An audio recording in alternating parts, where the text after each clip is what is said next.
Grand old party Congress को आजकल कई सारी चीजें परेशान कर रही है और उसी लिस्ट में एक नोटिस उनको परेशान करने के लिए आ गया है और ये नोटिस है इनकम टैक्स डिपार्टमेंट की तरफ से। ये दूसरा नोटिस है और वो भी 1700 करोड़ का।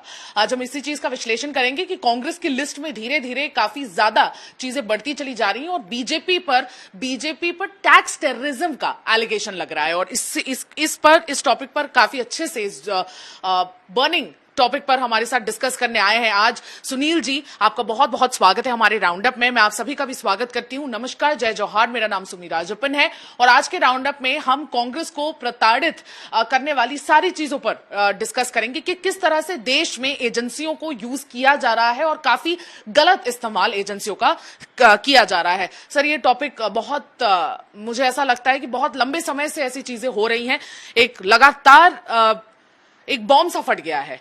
एजेंसीज को लगातार ऑपोजिशन के पीछे भेज दिया गया है और बीजेपी बिल्कुल अब इसमें शर्म नहीं कर रही है। बीजेपी बिल्कुल सोच नहीं रही है कि उनके भी कुछ लीडर्स ऐसे हो सकते हैं जो करप्ट हो। इनफैक्ट बीजेपी एक वॉशिंग मशीन की तरह, जैसे ऑपोजिशन कह रहा है, वैसे बंद तो गई है और काफी धड़ल्ले से ये चीजें हो रही हैं। अब ये जो दूसरी नोटिस आई है 1700 करोड़ की, अब कांग्रेस सोच रहा है कि ये किस तरह से अब वो टैक्स वापस पे करेगी। तो आपको क्या लग रहा है ये क्यों हो रहा है? क्या लोकसभा में उनके अकाउंट्स को फ्रीज करके उन्हें बांधने की कोशिश हो रही है ताकि लोकसभा में एक तो वैसे ही नाउम्मीद हो रहे हैं वो, और नाउम्मीद हो जाए आने वाले दिनों में और लोकसभा और हार जाए, कम सीट हो जाए? और अब इससे कम और क्या होगा? जितनी सीटें कांग्रेस के पास रह गई हैं, गिनी चुनी सीटें हैं जी। इसमें एक बात और समझने की जरूरत है, कांग्रेस पार्टी का बैंक अकाउंट तो पहले ही इनकम टैक्स ने फ्रीज करके रखा हुआ है जी। तो वो पैसा तो निकाल नहीं सकती। हाँ। जो अकाउंट में थोड़ा बहुत पैसा है, 200-500 करोड़ रुपया होगा, उसको निकाल नहीं सकती। हाँ। 1700 करोड़ का पहला नोटिस उनके पास ऑलरेडी था। हाँ। 1700 का एक नोटिस और दे दिया है। हाँ। इनकम टैक्स शायद ये मान के चल रहा है कांग्रेस पार्टी 1700 करोड़ का नोट छाप सकती है, तो 2 नोट छाप के दे देना हमको, अगला फिर 1700 का भेज देंगे। हाँ। तो 1700 का पहाड़ा जो है, ये चुनाव के हिसाब से थोड़ा सा गड़बड़ मुझको इसलिए भी लग रहा है। चुनाव के इतने करीब इन सब चीजों को करना बीजेपी की नीयत पे रिफ्लेक्ट ज्यादा कर रहा है, कांग्रेस की बेईमानी या टैक्स चोरी पे तो कम कर रहा है। लेकिन इनकम टैक्स के नोटिस का हश्र अगर आप देखेंगे इस देश में, तो खुद इनकम टैक्स के जो अपीलेट ट्रिब्यूनल वगैरह हैं, वहां तक पहुंचते पहुंचते इनकम टैक्स के अपने नोटिस जो हैं, उसमें से अधिकतर नोटिस वो पूरे के पूरे खारिज हो जाते हैं। इनका रिकवरी परसेंटेज अगर देखेंगे इनकम टैक्स के नोटिसों का, तो बहुत कम रहता है। हाँ। अब ये मैं देख रहा था, 1700 का ताजा नोटिस किस चीज के लिए है? हाँ। देश में कहीं कहीं पे छापे पड़े कांग्रेस के लोगों पे, उनके डायरी में कहीं लिखा हुआ मिला कि कांग्रेस पार्टी को इतना पैसा दिया। हाँ। इनकम टैक्स ने मान लिया कि आपको इतना पैसा मिला। हाँ। और उसके ऊपर टैक्स दो। हाँ। तो डायरी की एंट्री जो है, किसी की हाथ की लिखी हुई डायरी की entry, unless it is supported by a large number of other valid legal documents, इसकी कोई कीमत नहीं रहती। इस देश ने जैन हवाला डायरी का केस देखा था, जिसमें बड़े बड़े लोगों को, लाल कृष्ण आडवाणी, माधवराव सिंधिया, ऐसे लोगों को इस्तीफा देना पड़ा था जैन हवाला डायरी में। इन नेताओं के नाम से पैसा लिखा हुआ मिला था। हाँ। जैन बंधुओं की डायरी में। कोर्ट ने आखिरी में उसमें पाया कि किसी हाथ की लिखी हुई डायरी को कोई एंट्री नहीं माना जा सकता। हाँ। किसी के खिलाफ उसको कोई सबूत नहीं माना जा सकता। ये हिंदुस्तान के सुप्रीम कोर्ट तक बार बार साबित हो चुकी बात है कि किसी ने कहीं लिख दिया अपने डायरी में, तो उसको लीगल हिसाब किताब नहीं माना जा सकता। इसको लेकर परेशान किया जा सकता है। आपने इतना बड़ा नोटिस निकाल दिया, बैंक में अकाउंट को फ्रीज कर दिया। अब कांग्रेस लड़ती रहे कोर्ट में अपने अकाउंट को खुलाने के लिए। तो ये एक ऐसा मुकाबला चल रहा है जो अपोजिशन बार बार कह रहा है बीजेपी को कि आप लेवल प्लेइंग फील्ड हमारे लिए छोड़ नहीं रहे हो। आप ईडी, आईटी, सीबीआई, इन सब को हमारे पीछे लगा के रखी हुई हो। दूसरी तरफ इलेक्शन बॉन्ड का जो इशू, शायद आपने पिछली बार बात की थी इस बारे में, इलेक्शन बॉन्ड के बारे में। ये बात जाहिर है कि 16,000 करोड़ के इलेक्शन बॉन्ड बिके, 12,000 करोड़ का हिसाब आया, उसमें 6,000 करोड़ से ज्यादा अकेले बीजेपी को मिला, बाकी देश भर की दूसरी पार्टियों को मिला, जिसमें कांग्रेस तो बाकी पार्टियों में भी दूसरे नंबर पर है, बीजेपी के बाद तीसरे पे है। तो भाजपा जो है उसने बराबरी का मुकाबला करने की गुंजाइश छोड़ी नहीं है। दूसरा जो अभी आपने कहा वॉशिंग मशीन का, इसको हमने बहुत सारे स्टेट्स में देख लिया। वहां पे जिस पार्टी के जो लोग ईडी आईटी के घेरे में आते हैं उसके बाद या तो वो बीजेपी में चले जाते हैं या जेल में चले जाते हैं। तो चॉइस इज वेरी क्लियर, ऐसा अपोजिशन का कहना है। मेरे पास कोई अलग अलग सबूत नहीं है। तो मैं थोड़ा देखकर हैरान हूं, क्या बीजेपी जो कि 400 से ऊपर, 425 से ऊपर 440 या ऐसी सीटों का जो दावा कर रही है, जो इतिहास बनाना चाहती है, क्या वो इतनी कमजोर हालत में आ गई है कि उसको इन तमाम चीजों, कांग्रेस का अकाउंट रोक दो, बाकी लोगों को जेल भेज दो, केजरीवाल को और हेमंत सोरेन को जेल भेज दो, किसी को कुछ कर दो, क्या इतना कुछ करना पड़ रहा है 400 सीटों के लिए? ममता बनर्जी ने कल कहा है 400 तो दूर रहा, मैं 200 का चैलेंज देती हूँ बीजेपी को, 200 सीट ला के बताए। मैं इनमें से किसी का साइड नहीं ले रहा हूँ, ना कांग्रेस का, ना ममता का, ना सोरेन का, ना केजरीवाल का। अपने अपने मामले ये खुद निपटे। लेकिन थोड़ा हैरानी जरूर होती है इस बात को लेके, ईडी ने जितने लोगों को पकड़ा है, जितने लोगों के खिलाफ केस दर्ज किए हैं, 95% लोग जो हैं उसमें वो नॉन बीजेपी लीडर्स हैं। सर, इस पे लगातार आर्टिकल्स भी आए हैं और इनफैक्ट अगर देखा जाए तो एक सर्वे भी हुआ था जिसमें ये बात साफ हो गई थी कि 80% प्लस ऑपोजिशन के लीडर्स हैं और बाकी कुछ ही ऐसे लीडर्स हैं जो बहुत छोटे मोटे पार्टी से हैं, लेकिन रूलिंग पार्टी के लीडर्स ऑलमोस्ट न के बराबर है। तो क्या ये मान लेना कि बीजेपी के हैं तो करप्शन नहीं कर रहे हैं और बाकी लोग हैं वही करप्शन में सम्मिलित हैं, इसलिए कहीं ना कहीं ईडी उन्हीं के पीछे जाती है, ये भी बहुत गलत मैं मानूंगी, क्योंकि ये बात तो डिक्लेयर कर दिया है बीजेपी ने कि हमारे जो लीडर्स हैं वो पाक साफ हैं, बाकी जो हैं वही करप्शन में संलिप्त है। आपको ऐसा भी लगता है कि इलेक्टोरल बॉन्ड के इस पूरे मैटर को भी कहीं ना कहीं दबाने की कोशिश की जा रही है? क्योंकि मैं देख रही हूं इलेक्टोरल बॉन्ड बहुत बड़े स्कैम की तरह उभरा, पर कोई भी मीडिया हाउसेस उस पर ज्यादा बात करते हुए नजर नहीं आती। तो आपको लगता है कि ये 1700 करोड़ का ये जो नोटिस है ये भी इलेक्टोरल बॉन्ड की चीजों को दबाने के लिए किया जा रहा है? मुझको एक चीज तो ये अच्छी लग रही है कि आप एक बड़े मीडिया हाउस से आई हैं और आप जान भी रही हैं कि मीडिया हाउस बहुत ज्यादा इस मुद्दे को नहीं उठा रहे हैं, बल्कि इस मुद्दे के उस पहलू को उठा रहे हैं।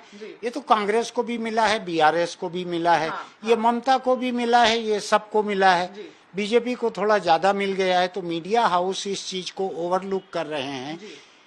बॉन्ड के साथ जो तारीखें जुड़ी हुई है, किस कंपनी ने किस तारीख को ये बॉन्ड खरीदा, उसको इनकम टैक्स का, ईडी का या किसी और एजेंसी का नोटिस मिला, उसके बाद उसने बॉन्ड खरीदा, फिर बीजेपी को दिया, फिर केस खत्म हो गया। इस सीक्वेंस को बहुत सारे मीडिया हाउस अनदेखा कर रहे हैं। अच्छा है आप इस बारे में बात कर रही हैं, मुझको खुशी है।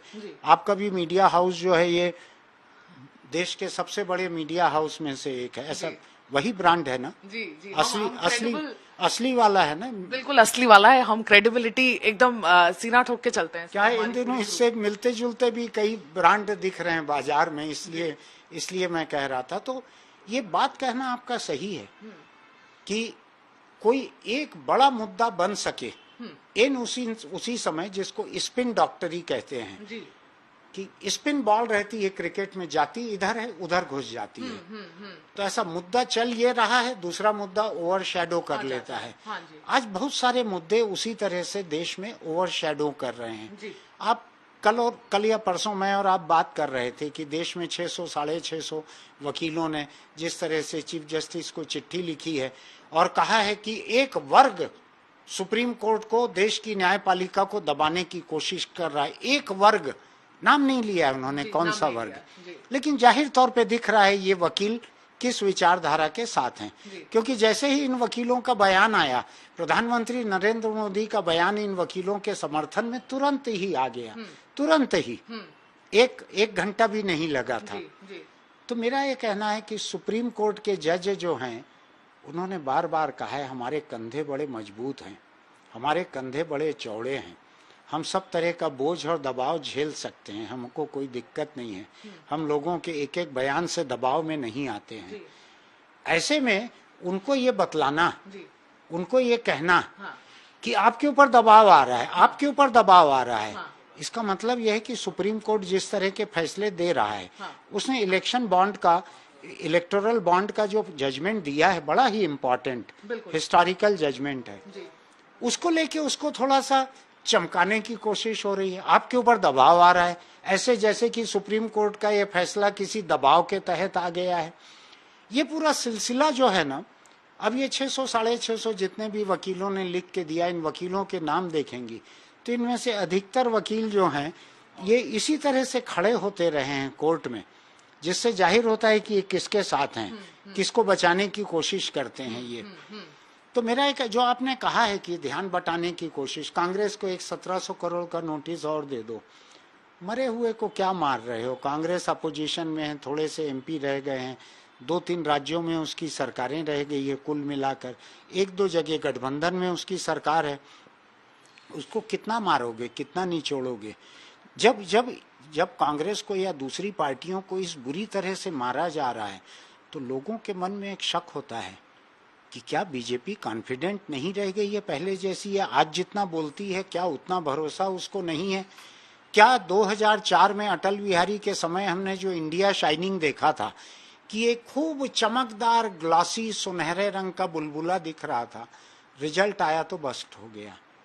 तो क्या ऐसी कोई नौबत आने वाली है जो बीजेपी हड़बड़ा गई है, सेंट्रल गवर्नमेंट हड़बड़ा गई है, पूरी एजेंसीज की साख जो है खराब हो रही है इससे? बिल्कुल, वो बात मैं कहूंगी सर, क्रेडिबिलिटी कहीं ना कहीं, जो आपने कहा जुडिशरी में भी ऐसे सवाल उठाए जा रहे हैं और लोगों के मन के अंदर, मैं जानती हूं कि लोगों के मन के अंदर कहीं ना कहीं ये सवाल तो है ही कि सीबीआई की कोई क्रेडिबिलिटी नहीं है, ईडी की कुछ ज्यादा कोई क्रेडिबिलिटी नहीं है। वो सारे मुद्दे जो उठा रहे हैं वो बिल्कुल बेशक उसमें कोई शक नहीं है कि वो सारे सॉलिड मुद्दे हैं, करप्शन के मुद्दे हैं, लेकिन ये करप्शन इस साइड भी हो सकता है। एज के उस तरफ जाकर बात करना ईडी की क्रेडिबिलिटी पर भी सवाल उठा रहा है, आईटी की क्रेडिबिलिटी पर भी उठा रहा है, और ये अभी बात जुडिशरी पर भी उठनी शुरू हो गई है। तो ये कहीं ना कहीं बहुत अलार्मिंग है कि देश के सारे क्रेडिबल एजेंसीज अब उस कटघरे में खड़े हो गए हैं जहां पे उनकी क्रेडिबिलिटी पर सवाल खड़े करना बहुत आम बात सी हो गई है। तो आपको नहीं लगता कि Bharatiya Janata party ruling government है? और केजरीवाल के आपने अरेस्ट की बात की, केजरीवाल के अरेस्ट को लेकर भी 3 देश ऐसे हैं जिन्होंने उंगली उठा दी है, कहा है कि बिल्कुल हम फॉलो कर रहे हैं केजरीवाल का अरेस्ट, जबकि करप्शन का मामला था, उस पे करप्शन के मामले पर भी एक सिटिंग सीएम जो इम्यून रहता है सारे अरेस्ट को लेकर, लेकिन उसके बावजूद वो जेल चले जाता है और उसके बावजूद ये सारी चीजें होती हैं, और जर्मनी, यूएस, यूएन तक के जो सारे लोग हैं वो अब सवाल खड़े कर रहे हैं। तो आपको नहीं लगता बीजेपी के लिए जिम्मेदारी है उनकी कि अब उनको थोड़ा सा धीमे करने की जरूरत है, स्पेशली इलेक्शन के टाइम पे ये सारी चीजें, जैसा कि आपने कहा, उन पर भी सवाल खड़े करती है कि आप खुद ही कॉन्फिडेंट नहीं है, शायद इसलिए आप ऐसा कर रहे हैं। आप बीजेपी को क्या नसीहत देना चाहेंगे कि अब उनको किस तरह से आगे बढ़ना चाहिए, और ये सारी चीजों को अब थोड़ा सा ध्यान में रखना चाहिए, स्पेशली उस समय जब वॉच डॉग्स हमारे पर हैं, जब बाहर के जो ग्लोबल प्लेयर्स हैं हमें देख रहे हैं, और हम एक अच्छा एग्जाम्पल सेट कर रहे थे, लेकिन अब हम ये एग्जाम्पल भी कहीं ना कहीं रॉन्ग एक इंप्रेशन देते हुए चले जा रहे हैं। मैं 2 चीजें कहूंगा जो आपने कहा है उसके बारे में। पहली बात तो यह है कि केजरीवाल के साथ जो हो रहा है, अगर आपको याद होगा केजरीवाल की पैदाइश जो है वो इंडिया अगेंस्ट करप्शन नाम के एक मूवमेंट से हुई थी, जो भ्रष्टाचार के खिलाफ ही है। अन्ना हजारे के साथ बैठ गए थे, वहां जान देने पे उतारू थे, स्केलेटन होके रह गया था केजरीवाल वहां अनशन करते करते। याद है ना आपको? उसका कुर्ता कमीज, उसका सब जो है 4 साइज ढीला पहनता है, 6 साइज ढीला हो गया था उसमें। तो जब आप करप्शन के खिलाफ इतना आंदोलन करते हो तो ये करप्शन के ही केस में तो कार्रवाई हो रही है। तो मुझको केजरीवाल के साथ मेरी अलग से सिंपैथी नहीं है, पहली बात। दूसरी बात, जो जर्मनी अमेरिका की बात आपने कही, फिलिस्तीन के ऊपर रोज बम गिराए जा रहे हैं, रोज लोगों को मारा जा रहा है, 32,000 से ज्यादा लोग मर गए हैं, लाखों बच्चे वहां पे बिना माँ बाप के रह गए हैं, और अमेरिका उसने कुछ फूड पैकेट भेजे हैं, एयर ड्रॉप किया जा रहा है गाजा पे, और उसके साथ उसने कई लड़ाकू विमान और हजारों बम भेजे हैं इजराइल को। तो ये पाखंडी देश हैं, ये जर्मनी, ये अमेरिका, इनको दूसरों को नसीहत देने का कोई हक नहीं है। मैं बीजेपी का हमदर्द नहीं हूँ, लेकिन मैं इन देशों का पाखंड आपको गिना रहा हूँ। इनको दूसरे के बारे में कुछ बोलने का हक नहीं है। इनको सवेरे सवेरे आईना देखना चाहिए कि तुम्हारे जुर्म कितने हुए कल, उसको याद करो। तो इनको कोई हक नहीं है, और बीजेपी को कोई नसीहत का जरूरत नहीं है कि इनका कोई जवाब दे या कॉग्निजेंस ले। सवाल यह है कि भारतीय लोकतंत्र के भीतर बीजेपी आज जिस अभूतपूर्व हालत में है, ऐसी ताकत किसी ने देखी नहीं थी। ये ताकत नए कानून बनाकर ईडी को अधिक अधिकार देकर ये ताकत हासिल की गई है सेंट्रल गवर्नमेंट ने। ईडी आज एक ऐसी एजेंसी बन गई है जिससे दहशत में रहते हैं लोग कि किसके ऊपर क्या कार्रवाई होगी। यहाँ पे हमको अमेरिका की तरफ देखने की जरूरत है, जहाँ पे जो फेडरल इन्वेस्टिगेटिंग एजेंसीज रहती हैं वो सरकार के काबू से बाहर रहती हैं। जब ये अति होने लगती है, जब सरकार का काबू इतना बढ़ जाता है, जो कि हिंदुस्तान में हो गया है, अब ये बात यहाँ पे उठेगी। इसका कोई किसी लॉजिकल एंड पे पहुंचे नहीं पहुंचे अलग बात है, लेकिन ये बात अब यहाँ पे उठेगी कि हिंदुस्तान में इन्वेस्टिगेटिंग प्रोसिक्यूटिंग एजेंसीज इनको सरकार के काबू से बाहर करके इंडिपेंडेंट ऑटोनोमस कॉन्स्टिट्यूशनल बॉडी बनाने की जरूरत है। बिल्कुल। ये बात उठेगी। ये जितना बढ़ गया है इसके बात उठेगी। ये घड़ा भर गया है। लेकिन ये ऑपोजिशन क्यों नहीं उठा रहा सर? ये बात, ये ऑपोजिशन क्या कर रहा है? ऑपोजिशन भी कहीं ना कहीं डेमोक्रेसी को कमजोर करने में बीजेपी का साथ दे रहा है। अगर वो ऐसा क्लेम कर रहे हैं कि डेमोक्रेसी खत्म हो रही है बीजेपी की वजह से, तो वो भी साथ दे रहा है। अपोजिशन तो दसियों मुद्दों को नहीं उठा रहा है जो मेरे हिसाब से उठाना चाहिए। इन्फ्लेशन, बहुत सारे ऐसे मुद्दे हैं।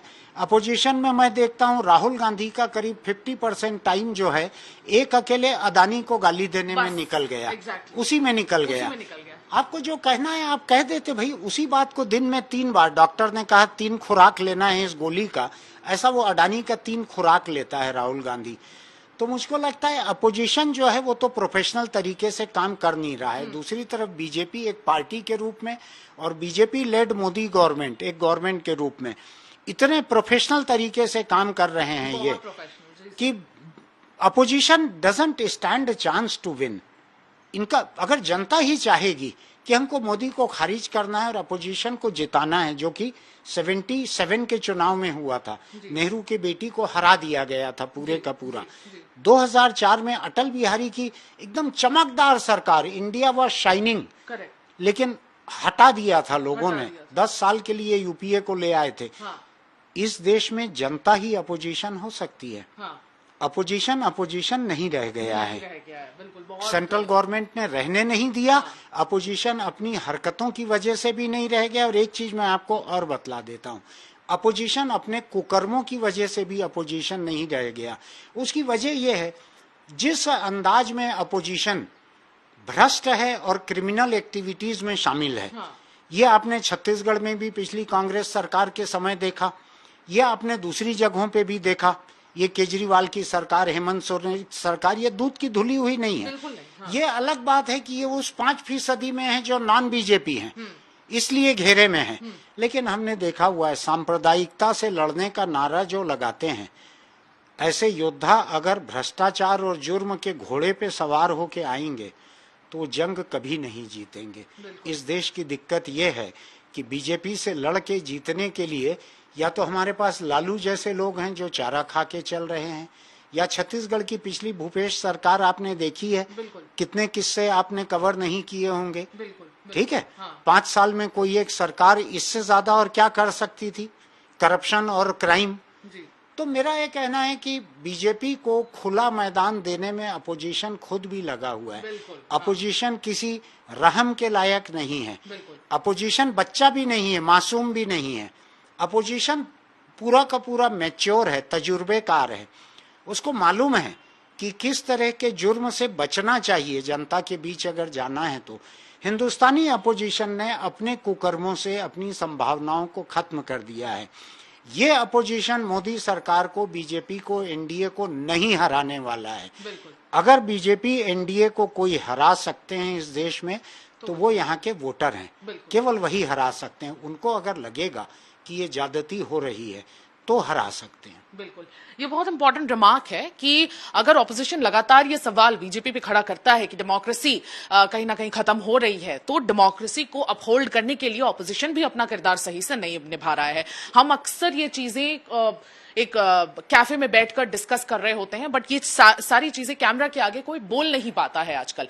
लेकिन ऑपोजिशन कहीं ना कहीं देश को कमजोर करने में उतना ही कारगर साबित हो रहा है और अब वोटर्स ऑपोजिशन की भूमिका निभाएंगे अगर उन्हें लगता है कि डेमोक्रेसी कमजोर हो रहा है। तो सुनील जी के ये कमेंट जरूर हम सबके मन में घर कर जाएंगे और इस बार लोकसभा इलेक्शंस में सभी को मुद्दों पर वोट करना चाहिए, ना कि बाकी के मटेरियलिस्टिक चीजों पर। सिर्फ मुद्दे, अगर आपको लगता है कि देश में बहुत बड़े बड़े मुद्दे हैं जो अनएड्रेस जा रहे हैं तो उन मुद्दों पर जरूर वोट करें। जहां तक कांग्रेस का है, वो घड़ियाली आंसू जो रो रहा है वो रोते रहे, ऑपोजिशन भी रो रहा है, रोता रहे, लेकिन इससे देश का हित बिल्कुल नहीं हो पाएगा। आज के लिए बस इतना ही। कल राउंड अप में बिल्कुल ऐसे ही एक बर्निंग इश्यू के साथ हम वापस हाजिर होंगे। तब तक के लिए मुझे सुमी राजप्पन और मेरे वीडियो जर्नलिस्ट राघवेंद्र पांडे को विदा दीजिए। नमस्कार, जय जौहार। अच्छा।